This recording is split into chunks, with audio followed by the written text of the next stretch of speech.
বাংলাদেশের রাজনীতি আবারও উত্তপ্ত হয়ে উঠেছে। আওয়ামী লীগের লকডাউন কর্মসূচি, সরকারের কঠোর নিরাপত্তার ব্যবস্থা আর বিএনপি মহাসচিব মির্জা ফখরুলের মামলা তুলে নেওয়া নিয়ে বক্তব্য, সব মিলিয়ে রাজনীতির মাঠ এখন টান টান উত্তেজনায়। আজকের ভিডিওতে আমরা বিশ্লেষণ করব আসলে কি ঘটেছে, কেন এই মুহূর্তে পরিস্থিতি এত জটিল হয়ে উঠেছে, আর এর প্রভাব কি হতে পারে দেশের রাজনীতিতে।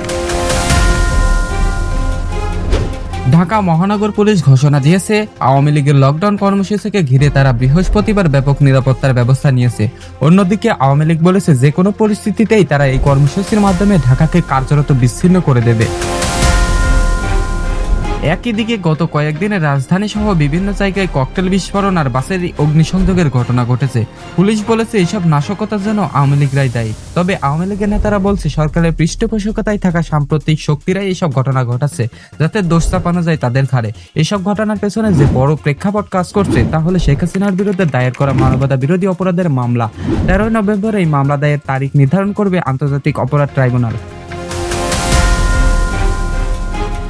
ঢাকা পুলিশ কমিশনার মোহাম্মদ শাহজাদ আলী জানিয়েছেন, গত 11 দিনে 17টি ককটেল বিস্ফোরণ আর 9টি গাড়িতে অগ্নিসংযোগের ঘটনা ঘটেছে।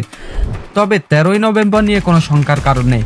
আমরা সেনাবাহিনী, বিজিবি, পুলিশ সবাই মিলে এই পরিস্থিতিকে নিয়ন্ত্রণে রাখবো। সরকারের অবস্থান একটাই, আইন শৃঙ্খলা বাহিনী পুরো প্রস্তুত। কিন্তু প্রশ্ন হচ্ছে, যদি রাজনৈতিক সমঝোতা না হয় তাহলে কি শুধু পুলিশের জোরেই এই উত্তেজনা সামলানো সম্ভব?